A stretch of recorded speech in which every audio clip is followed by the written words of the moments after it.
तर मित्रांनो, आज अखेर अयोध्येच्या राम मंदिरात रामलल्लांच्या प्राणप्रतिष्ठेचा सोहळा हा पार पडलेला आहे, ज्यामुळे संपूर्ण देशात उत्सवाचंच वातावरण आहे। आज प्रत्येकजण दिवाळी साजरी करतोय। संपूर्ण देश रोषणाईने उजळलेला आहे। 500 वर्षांची प्रतीक्षा अखेर संपलेली। पण अशात मित्रांनो, आज आपण आपल्या देशातील काही इतर मोठ्या आणि प्रसिद्ध राम मंदिरांबद्दल सुद्धा जाणून घेणार आहोत, ज्याबद्दल तुम्ही कदाचित कधी ऐकले नसेल। तरी मंदिरे वेगवेगळ्या राज्यात आहेत आणि येथेही मोठ्या संख्येने रामभक्त दर्शन घेण्यासाठी येत असतात। तर मग चला तर जाणून घेऊयात अशाच राम मंदिरांबद्दल। त्यामुळे व्हिडिओला शेवटपर्यंत नक्कीच पहा आणि जर आपल्या यूट्यूब चॅनलवर नवीन असाल तर सबस्क्राईब करून बेल आयकॉन नक्कीच दाबा। नंबर 1, काळाराम मंदिर, नाशिक, महाराष्ट्र। मित्रांनो, अयोध्येतील राम मंदिराच्या अभिषेक सोहळ्याला उपस्थित राहण्यापूर्वी पंतप्रधान नरेंद्र मोदी यांनी काळाराम मंदिरातूनच 11 दिवसांच्या विशेष विधींची सुरुवात केली होती। तर हे मंदिर महाराष्ट्रातील नाशिक शहरातील पंचवटी परिसरात आहे। असे म्हणतात की हे मंदिर त्याच ठिकाणी जिथे प्रभू श्रीराम वनवासात राहिले होते। तर हे मंदिर 1782 मध्ये सरदार रंगराव ओडेकर यांनी जुन्या लाकडी मंदिराच्या जागेवर बांधले होते। तर या मंदिरात भगवान राम, सीता आणि लक्ष्मण यांच्या काळ्या पाषाणापासून बनवलेल्या मूर्ती आहेत आणि त्यांची उंची सुमारे 2 फूट आहे। नंबर 2, रामराजा मंदिर, मध्य प्रदेश। मित्रांनो, मध्य प्रदेशातील ओरछा येथील हे मंदिर खूप प्रसिद्ध आहे। ओरछा येथील राणी कुंवरी गणेश ही रामाची मोठी भक्त होती। असं म्हणतात तिने त्यांना अयोध्येतून बालस्वरूपात आणले होते।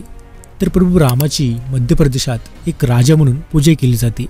तर रामराजा मंदिर हे एकमेव मंदिर आहे जिथे प्रभू श्रीरामांना दररोज 4 वेळा बंदुकीची सलामी ही दिली जाते। नंबर 3, रामास्वामी मंदिर, तमिळनाडू। मित्रांनो, हे मंदिर पाहिले तर 400 वर्षांपूर्वी राजा रघुनाथ नायकर यांनी कुंभकोणम, तमिळनाडू येथे बांधले होते। तर या मंदिरात रामायणाची झलकी पाहायला मिळते। गर्भगृहात भगवान श्रीराम आणि देवी सीता यांच्या मूर्ती विवाहाच्या मुद्रेत एकत्र बसलेल्या दिसतात। तर शत्रुघ्न आणि भरत यांच्यासह राम, सीता आणि लक्ष्मण यांची मूर्तीसुद्धा या मंदिरात आहेत। तर प्रभू श्रीरामांच्या डाव्या बाजूला शत्रुघ्न पंखात धरलेला दिसतो, तर भरत शाही छत्र धरलेला दिसतो आणि उजव्या बाजूला हनुमान दिसतात। नंबर 4, सीतारामचंद्र स्वामी मंदिर, तेलंगणा। मित्रांनो, भारतात हे राम मंदिर सुद्धा खूप प्रसिद्ध आहे। ते तेलंगणातील भद्राद्री कोटागुडेम जिल्ह्यामधील भद्राचलममध्ये। तर रामनवमीच्या दिवशी तिथे मोठी गर्दी जमते। तर रामनवमीला भगवान श्रीराम आणि सीता यांचा विवाह सोहळा इथे मोठ्या थाटामाटात साजरा केला जातो। तर हे मंदिर भद्राचलम मंदिर म्हणून सुद्धा ओळखलं जातं। तर वनवासाच्या काळात भगवान श्रीराम, सीता आणि लक्ष्मण भद्राचलमपासून 35 किलोमीटर दूर पर्णशाला इथे राहिले होते।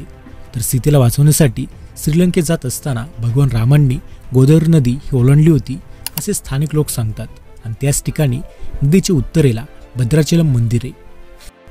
नंबर 5, त्रिप्रयार श्रीराम मंदिर, केरळ। मित्रांनो, हे मंदिर केरळच्या त्रिशूर जिल्ह्यात आहे। तिथे भगवान राम त्रिप्रयारपन्न किंवा त्रिप्रयार थेवर म्हणून ओळखले जातात। असे मानले जाते की भगवान श्रीकृष्ण या मंदिरामध्ये श्रीरामांच्या मूर्तीची पूजा करत असत।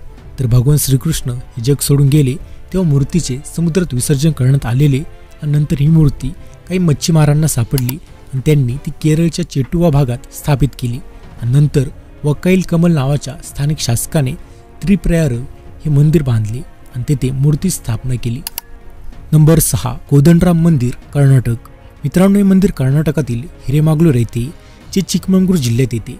तर या मंदिराला कोदंडराम असं नाव पडलं कारण येथे भगवान राम आणि लक्ष्मण त्यांचे धनुष्य आणि बाणांसह दाखवले गेलेले आहेत आणि भगवान रामाचे धनुष्य पाहिले तर कोदंड म्हणून ओळखले जाते।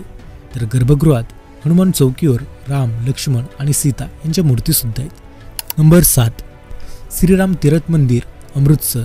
मित्रांनो, हे मंदिर अमृतसरच्या पश्चिमेला 12 किलोमीटरवर चौगवान रोडवर आहे। तर ते ठिकाणे जिथे सीतेला वाल्मिकी ऋषींच्या आश्रमात आश्रय मिळाला होता। येथेच तिने लव आणि कुश यांना जन्म दिला।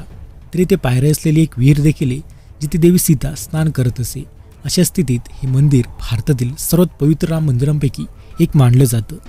नंबर 8, रघुनाथ मंदिर, जम्मू। मित्रांनो, जम्मूच्या या मंदिरात 7 मंदिरे आहेत। तरी उत्तर भारतातील सर्वात मोठ्या मंदिर संकुलांपैकी एक आहे। हे मंदिर महाराजा गुलाब सिंग आणि त्यांचे पुत्र महाराज रणबीर सिंग यांनी 1853 ते 1860 या काळात बांधले होते।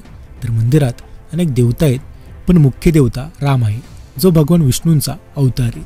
तर मित्रांनो, मग ही होती प्रभू रामांची काही भव्य आपल्या भारत देशातील राम मंदिरे. तर अशात यापैकी कोणत्या मंदिरात आजपर्यंत तुम्ही गेला आहात ते आम्हाला कमेंट करून नक्कीच सांगा. माहिती आवडल्यास व्हिडिओ लाईक करा आणि अशाच माहितीपूर्वक व्हिडिओसाठी आपल्या यूट्यूब चॅनलला सबस्क्राईब करायला तेवढं विसरू नका.